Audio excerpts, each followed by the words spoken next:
नमस्कार दोस्तों, कैसे हो आप लोग और कैसी चल रही है आप सब लोगों की पढ़ाई? एकदम बढ़िया। तो काफ़ी सारे एग्ज़ाम आ रहे हैं, तो जल्दी से अपनी कुर्सी की पेटियाँ बाँध लीजिए और तैयार हो जाइए सारे एग्ज़ाम देने के लिए, ठीक है? तो आशा करती हूँ आपकी तैयारी अच्छी चल रही होगी। तो हमारा जो है प्राचीन भारत का इतिहास आज कंप्लीट हो जाएगा इस वीडियो में, ठीक है? जैसा कि मैंने आपको अपनी पहली क्लास में बताया था कि इतिहास को हम 3 कालखंडों में डिवाइड करके पढ़ते हैं। प्राचीन भारत का इतिहास, मध्यकालीन भारत का इतिहास और आधुनिक भारत का इतिहास, जिसमें आज जो हमारा कंप्लीट हो जाएगा, प्राचीन भारत का इतिहास कंप्लीट हो जाएगा, जिसमें हमने सिंधु घाटी सभ्यता पढ़ी, वैदिक सभ्यता पढ़ी, उसके बाद में हमने जो मगध का उत्थान है उसके बारे में पढ़ा, ठीक है? और गणतंत्र और राजतंत्र के बारे में पढ़ा, मौर्य वंश के बारे में पढ़ा, मौर्य वंश के बाद में जो शासक आए मौर्योत्तर काल उनके बारे में पढ़ा हमने, ठीक है? उसके बाद में हमने गुप्त काल पढ़ा, गुप्त काल के बाद में जो है हमने गुप्तोत्तर हर्षवर्धन वगैरह के बारे में पढ़ा, संगम काल पढ़ा, ठीक है? अब जो है चेर चोट और पांड्य पढ़े थे हमने और हमारा जो है चोल थोड़ा सा पोर्शन रह गया है जिसमें कुछ इंपॉर्टेंट शासक आएंगे उनको आज हम कंप्लीट करेंगे। उसके बाद में पाल, गुर्जर प्रतिहार और राजपूत, इन तीनों वंशों के बारे में पढ़ेंगे। इन तीनों के बीच में जो संघर्ष था उसे ही त्रिपक्षीय संघर्ष के नाम से जाना जाता है और मंदिर स्थापत्य कला के बारे में पढ़ेंगे। और ये कंप्लीट होते ही हमारा प्राचीन भारत का इतिहास जो है वो कंप्लीट हो जाएगा, ठीक है?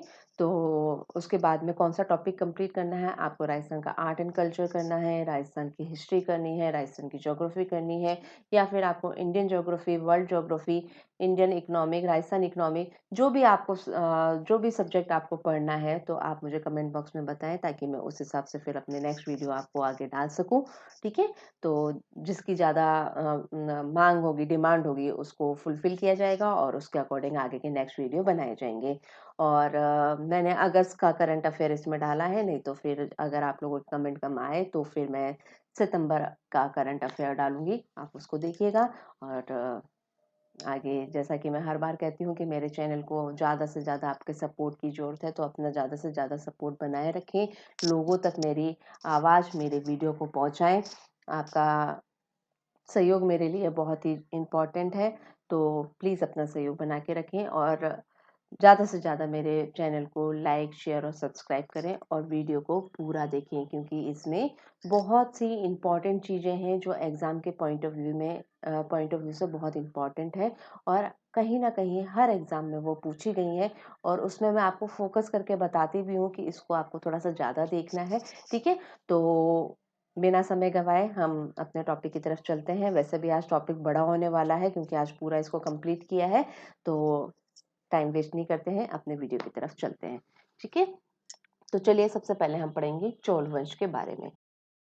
चोल वंश की बात करें तो इसका संस्थापक पूछा जाता है कि इसका चोल वंश का संस्थापक कौन था, तो विजयालय, ठीक है? तो बस एक तो एक ये ध्यान रखना, विजयालय जो है उसको चोल वंश का संस्थापक माना जाता है। उसके बाद में आते हैं आदित्य प्रथम, नहीं याद रखना है, इन्होंने चोलों की स्वतंत्र सत्ता की स्थापना की थी पल्लवों को पराजित करके, बस इतना ही है। उसके बाद में आते हैं आपके वेरी वेरी इंपॉर्टेंट शासक जिनका नाम है परांतक प्रथम, ठीक है?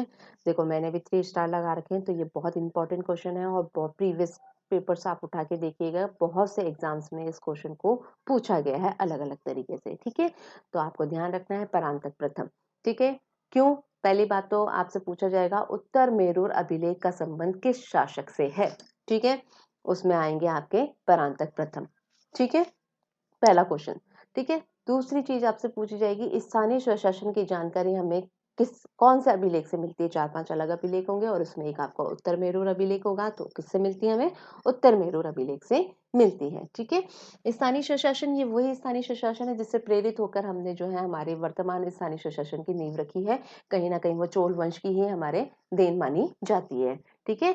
तो इसलिए चोल वंश ज़्यादा इम्पोर्टेंस भी रखता है और परांतक प्रथम इसलिए रखता है क्योंकि उस समय जो है स्थानीय स्वशासन की जानकारी हमें उत्तर मेरूर अभिलेख से मिलती है, जो कि कौन से शासक का है? परांतक प्रथम का, ठीक है? ब्राह्मणों को भूमि का अनुदान दिया जाता था, जिसके प्रशासनिक उत्तरदायित्व का निर्वहन गांव स्वयं किया जाता था। पहले क्या होता था, लोग खुश होकर चीजें देते थे, ठीक है। तो अगर ब्राह्मणों को जो दान दिया जाता था, उस वो जो दान होता था भूमि का अनुदान, उसमें क्या होता था, इस वंश के टाइम पे, इनके टाइम पे, या इस वंश, ये वंश जो था, वहां पे प्रशासनिक उत्तरदायित्व का निर्वहन गांव स्वयं करता था, ठीक है। मतलब आपको गांव दान दे दिया, अब आपको उसको कैसे ऊपर उठाना है, किस तरीके से आपको उसका सिस्टम चलाना है, वहाँ पे राजपाट कैसे होगा, कहाँ से कितना टैक्स लिया जाएगा, किस तरीके से क्या व्यवस्था होगी, वो सारी जिम्मेदारी उस गांव के लोगों की ही होती थी, ठीक है। गांव को कैसे होती थी, तो उसके बारे में पढ़ेंगे। गांव को 30 भागों में विभाजित कर दिया जाता था, ठीक है। 30 भागों में डिवाइड कर दिया। भाई डिवाइड कर दिया तो फिर अब क्या करें, तो फिर हमने क्या 30 भागों में डिवाइड किया, तो हर 30 सदस्यों की एक कमेटी बनती थी, ठीक है। उससे कमेटी को क्या कहा जाता था, ये क्वेश्चन बनता है, ठीक है। क्या कहा जाता था, सभा, समिति या और। आपसे ये भी पूछा जाता है कि और शब्द का उल्लेख कौन सा अभिलेख में है, तो उत्तर मेरूर अभिलेख में, जो कि किसका है, परांतक प्रथम का, ठीक है। तो 30 गांव को 30 भागों में डिवाइड किया।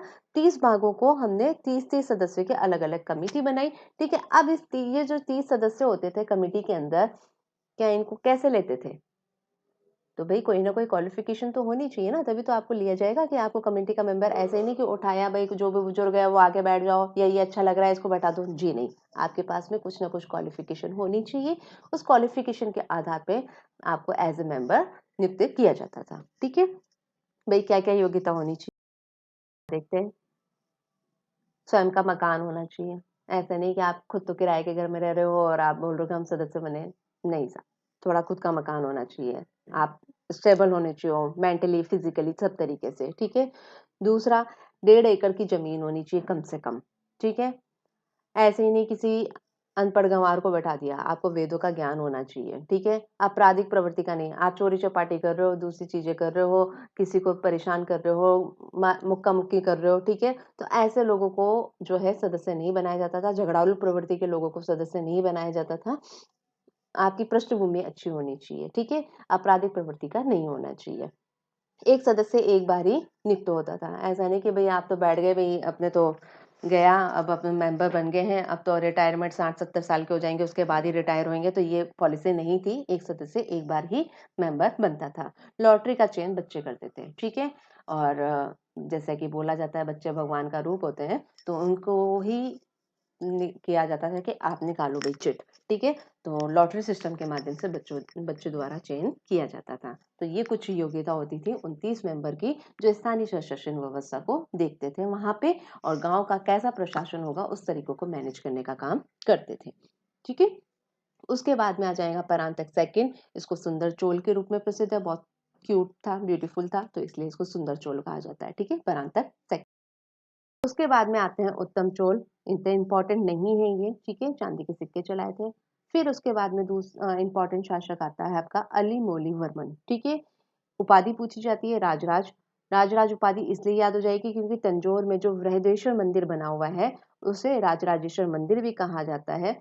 ये 1010 में बनकर तैयार हुआ था, और 2010 में इसके जो है पूरे 1000 वर्ष पूरे हो गए थे, जिसकी उपलब्धि में आरबीआई ने 1000 रुपए का सिक्का जारी किया था, ठीक है। तो ध्यान रखना, मेन इंपॉर्टेंट यही है, आपसे पूछा जाएगा वृहदेश्वर मंदिर का निर्माण किस शासक ने करवाया, ठीक है। तो उसमें आपका राजराज भी आ सकता है और अलिमोली वर्मन भी आ सकता है, आपको ये ध्यान रखना है।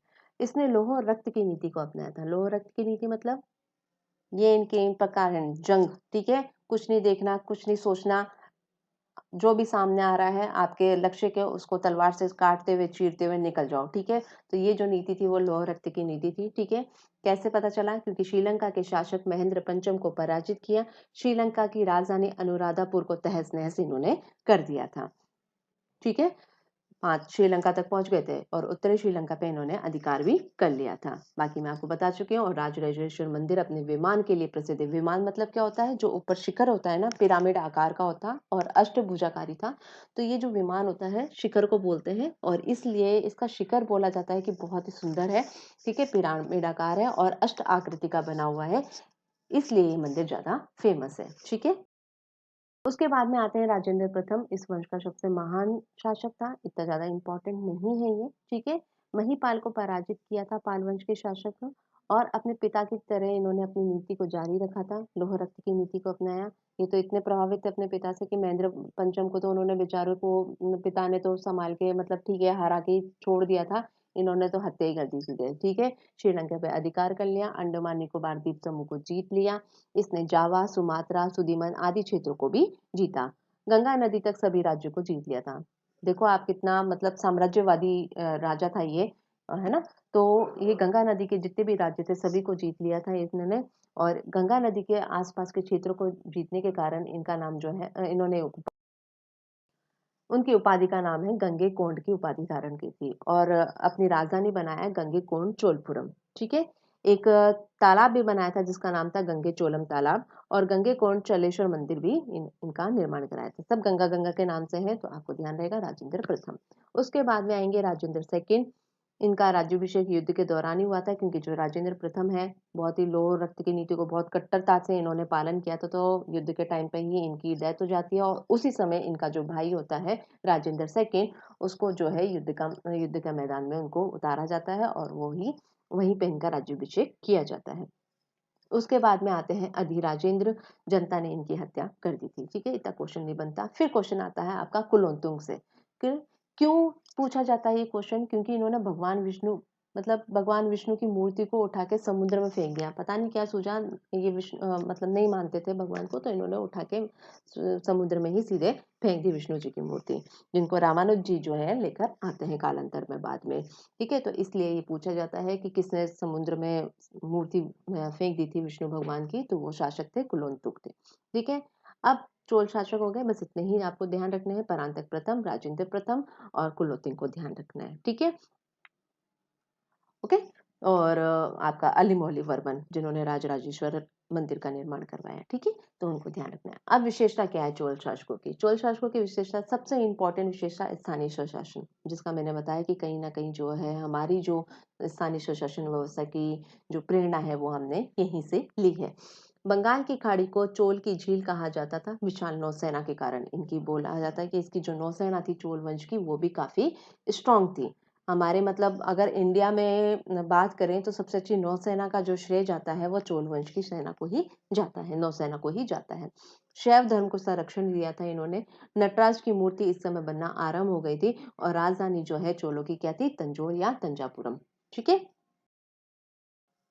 ठीक है, तो चोल हो गए। अब चोल कालीन स्थापत्य कला की बात करें तो इस कला पे दो प्रभाव थे चोल कला पे। पल्लव प्रभाव भी था और चोल प्रभाव भी था। पल्लव प्रभाव का उदाहरण हमें विजयालय में मिलता है। विजयालय जो हमने बताया, ठीक है, संस्थापक माना जाता है जिन्हें, ठीक है। नत्ता मलाई में चोलेश्वर मंदिर का निर्माण करवाया था। और चोल प्रभाव हमें वृद्धेश्वर मंदिर में देखने को मिलता है, जो राजराज या अलीमोल वर्मन ने बनवाया था। विशाल विमान के लिए प्रसिद्ध है। और साउथ इंडिया का सबसे बड़ा जो है विमान इन्हीं का है, इसी मंदिर का है, ठीक है। दूसरा बात करें तो परांतक प्रथम, इस पे जो है पल्लव प्रभाव देखने को मिलता है। श्रीनिवास नल्लूर में कोरंगनाथ मंदिर है। इसका 4 मंजिला विमान है। इसमें सरस्वती, माँ दुर्गा, माँ लक्ष्मी की सुंदर मूर्तियां बनी हुई है 3D आकृति में, ठीक है। राजेंद्र प्रथम ने गंगेकोंड चोलपुरम और गंगेकोंड चोलेश्वर मंदिर का निर्माण करवाया है। इसके अलावा ऐरातवेश्वर, दरासुरम, कंपारेश्वर मंदिर, त्रिभुवन, ये प्रसिद्ध चोलक्का तियल मंदिर है, ठीक है। तो ये थोड़ा सा आपको ध्यान रखना है कला के बारे में।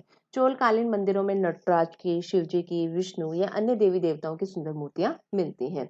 दारासुरम विशाल मूर्तियों का केंद्र था, ठीक है, जहाँ पे ऐरातेश्वर का मंदिर बना हुआ है।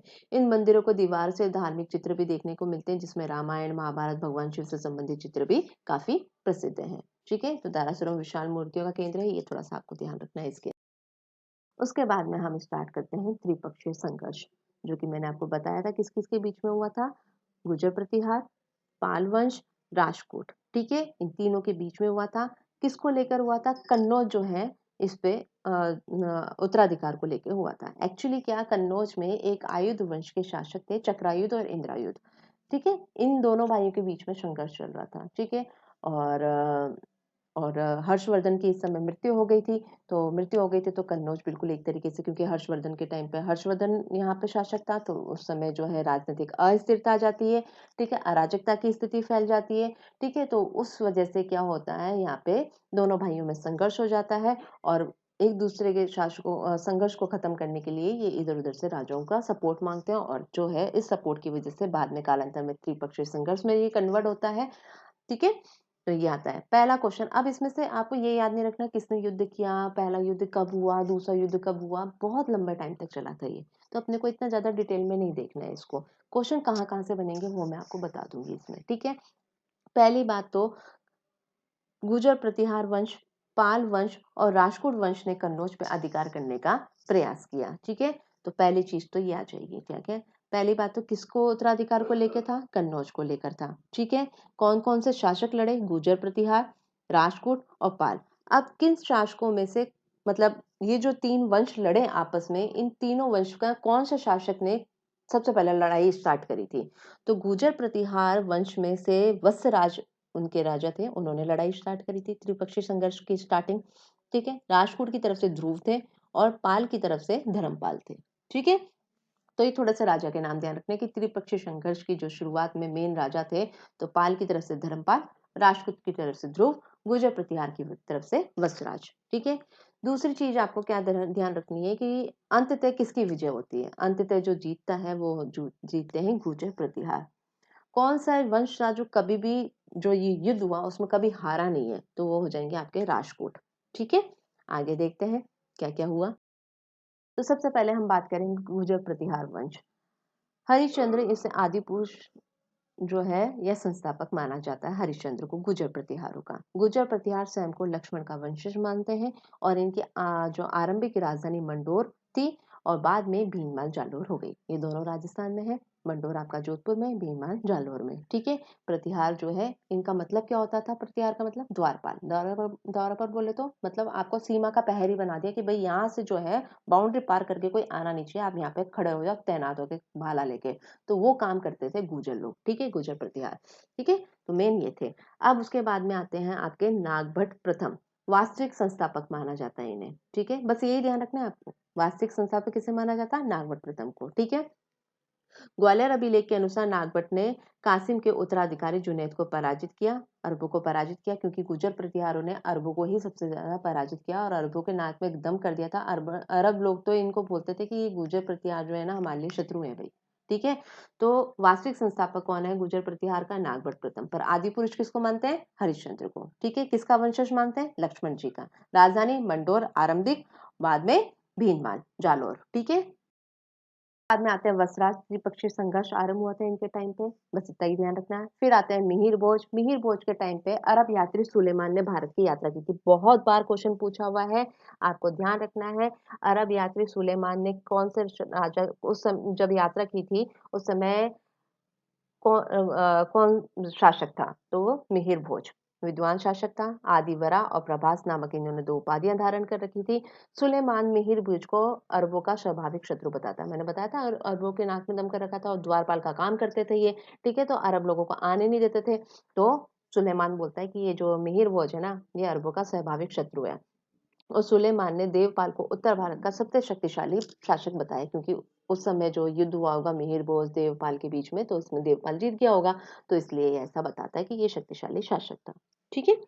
तो मिहिर भोज में आपको ध्यान रखना सुलेमान आया। उसके बाद में महेंद्रपाल, वेरी वेरी इंपॉर्टेंट, ठीक है?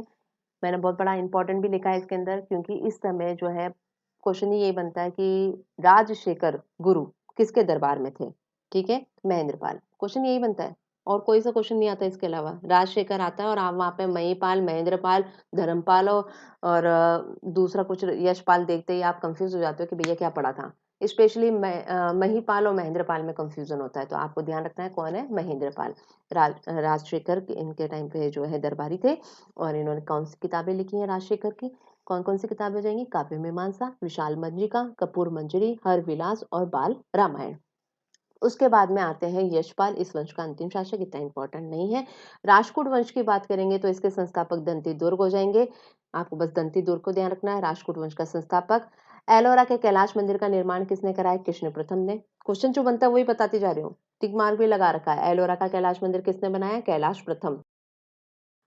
राजपूत शासकों ने एलोरा की 34 गुफाओं का निर्माण करवाया था और इन गुफाओं का संबंध हिंदू, जैन और बौद्ध धर्म से है, ठीक है? एलारा का कैलाश मंदिर एकाश पत्थर, मतलब एक ही पत्थर को काट काट के बनाया हुआ मंदिर है। आप गूगल करके देखिएगा, बहुत सुंदर मंदिर है। ठीक है, उसके बाद में आ जाएंगे ध्रुव, उपाधि धारावर्षी, और मैंने आपको बताया राष्ट्रकूटों ने जो त्रिपक्षीय संघर्ष में भाग लेने वाले थे वो कौन थे, ध्रुव थे। उसके बाद में आ जाएंगे अमोघ वर्ष।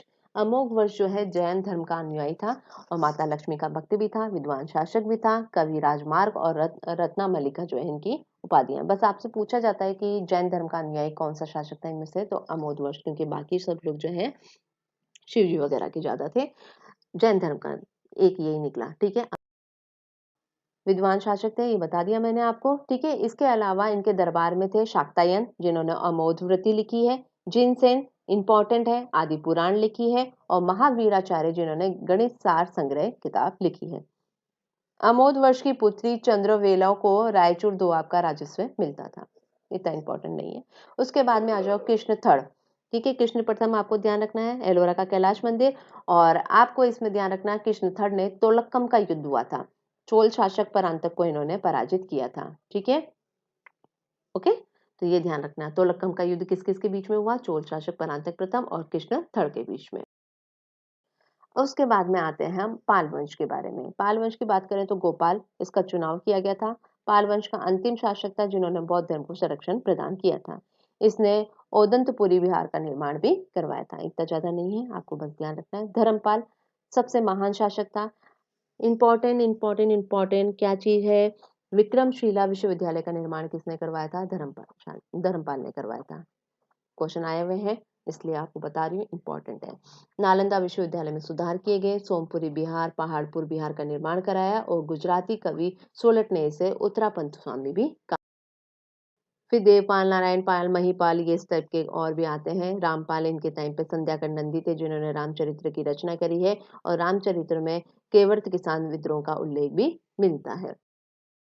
ठीक है, गुर्जर प्रतिहार शासकों का सांस्कृतिक योगदान क्या रहा है। ठीक है, हमने पढ़ लिया गुर्जर प्रतिहार क्या क्या सांस्कृतिक योगदान दिया है इन्होंने। गुर्जर प्रतिहार शासकों के समय मारू या मरु गुजरा मंदिर स्थापत्य विकसित हुए, नागर शैली की ही उपशैली है। ठीक है, जो बोलते हैं अपने, आप कोटा में जाएंगे तो आपको बारडोली मिलेगा आपको। ठीक है, काफी सारे जो मंदिर हैं महामारू शैली में बने हुए हैं, तो ये काफी इंपॉर्टेंट है। ठीक है, मिहिर भोज ने तेली के मंदिर का निर्माण करवाया था। तेली के मंदिर के आसपास गुर्जर प्रतिहार शासकों के समय की मूर्ति और स्तंभ भी मिले हैं। इस समय ग्वालियर में जैन धर्म से संबंधित मूर्तियों का निर्माण भी कराया था। बारडोली में रावत भाटा में 8 मंदिरों का एक समूह मिलता है जिसमें घटेश्वर, गणेश मंदिर, शिव मंदिर, ठीक है, ये काफी मंदिर हैं। और ग्वालियर के पास में भी काफी सारे मंदिर हमको देखने को मिलते हैं जो गुर्जर प्रतिहार शासकों का सांस्कृतिक योगदान कहा जा सकता है। महामारू तो त्रिपक्षीय संघर्ष 6 चरणों में हुआ था। ठीक है, पहले चरण में वसराज, धर्मपाल और राजकोट की तरफ से आपके आप जाएंगे, आपके ध्रुव आ जाएंगे। द्वितीय चरण हुआ, ये आपको ज्यादा ध्यान नहीं रखना है, पहला ही ध्यान रखना है। और राजकोट ने इस संघर्ष में कभी भी पराजित नहीं हुए हैं। ठीक है, ये आपको ध्यान रखना। और अंततः विजय किसकी हुई है, गुर्जर प्रतिहारों की हुई है। और कितने चरणों में हुआ है, 6 चरणों में, बस यहीं से बनता है। और अंततः किसने कन्नौज पर अधिकार किया, गुर्जर प्रतिहारों ने किया। अब आता है हमारा मंदिर स्थापत्य कला। तो जैसे हमने आपको बताया था कि भारत में 3 शैलियां प्रचलित थी, नागर शैली, द्रविड़ शैली और इन दोनों का मिक्सअप बेसर शैली। ठीक है, मंदिर के जो मुख्य भाग होते थे नागर शैली में, उसमें गर्भगृह, मंडप, गर्भगृह के सामने स्तंभ मतलब खंबे पे टिका हुआ भाग मंडप कहलाता था।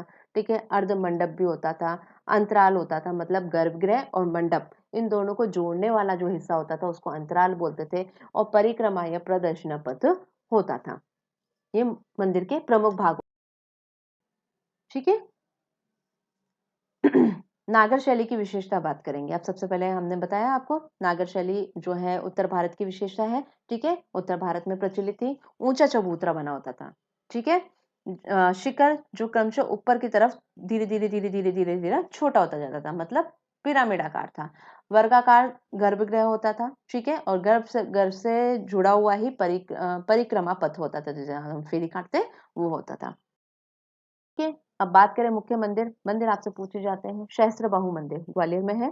ठीक है, कांदरिया महादेव मंदिर लक्ष्मण मंदिर और मंगेतेश्वर महादेव मंदिर, ये खजुराहो में है, ठीक है, एमपी में। तो ये मंदिर जो है आपके नागर शैली के प्रमुख मंदिर हैं। खजुराहो मंदिर का निर्माण चंदेल शासकों ने करवाया था। खजुराहो उनकी धार्मिक राजधानी है और राजनीतिक राजधानी महोबा थी, ठीक है। ये ऐसे सामान्य जानकारी के लिए है। तो आपको महेंद्र ध्यान रखने, इसमें मंदिर ध्यान रखने, स्पेशली सहस्त्रबाहु मंदिर, ठीक है। तो ये हो जाएंगे आपके नागर। द्रविड़ शैली की बात करें तो विशाल प्रांगण होता था। मेनली ये साउथ इंडिया में देखने को मिलती है शैली। विशाल प्रांगण होता था, मतलब बहुत ही बड़ा सारा प्रांगण हो गया। भव्य गोपुरम होता था, पानी का तालाब भी होता था, वर्गाकार गर्भगृह होता था, ढका हुआ प्रदक्षिणा पथ होता था, विमान अष्टकोणीय पिरामिडाकार का होता था, रंगों का प्रयोग होता था, ठीक है। और प्रमुख मंदिर इसमें मीनाक्षी मंदिर मदुरई का और विरूपाक्ष मंदिर आम्बी में बने हुए हैं, ठीक है। उसके बाद में लास्ट आता है आपका बेसर शैली। ये मिश्रित शैली थी। इसका निर्माण जो है नागर शैली, अलंकरण, दैवी शैली, ठीक है। मिश्रित शैली क्यों बोलते हैं कि जो निर्माण करने की कला है वो तो हमने ली है नागर शैली से, और जो अलंकरण, जो उसमें नक्काशी वगैरह जो भी चीज की गई है वो जो है वो द्रविड़ शैली से लिया है हमने, कुछ पार्ट यहाँ से कुछ पार्ट वहां से, ठीक है। और प्रमुख मंदिर है होयसलेश्वर मंदिर, ठीक है। तो ये आपकी बेसर शैली हो गई। तो आज जो है हमारा प्राचीन भारत का इतिहास कंप्लीट होता है। और ऐसे ही आप मेरे चैनल को सपोर्ट करते रहिए। मुझे आगे आपके सपोर्ट करते रहेंगे तो मैं आगे आगे आपको और भी अच्छे अच्छे वीडियो जो है फ्री ऑफ कॉस्ट आपको अवेलेबल हो सकेंगे। तो और भी ज़्यादा आप अपना जो लगा के मेरे चैनल को ज़्यादा से ज़्यादा लाइक करें, शेयर करें और सब्सक्राइब करवाएं। आप तो कर ही चुके हैं, और अपने मित्रों, अपने दोस्तों, अपने रिलेटिव्स तक को जो है इसको भी आगे प्रमोट करवाएं। तो चलिए, नेक्स्ट वीडियो आपका बताइएगा किस चीज़ का लेना है, कौन सा सब्जेक्ट आपको करना है, वो कंप्लीट करवाऊंगी मैं आपको। और बाकी मैं सोच रही हूँ सितंबर करंट अफेयर करवाएं। तो जो भी है आप मुझे कमेंट बॉक्स में बताइएगा क्या करना चाहते हैं, फिर अपन वैसे ही आगे करेंगे, ठीक है। तो आशा करती हूँ आपको मेरे वीडियो पसंद आए होंगे। इसी तरीके से और भी सब्जेक्ट अपन बहुत सारे कंप्लीट करेंगे, ठीक है। तो आज के लिए धन्यवाद।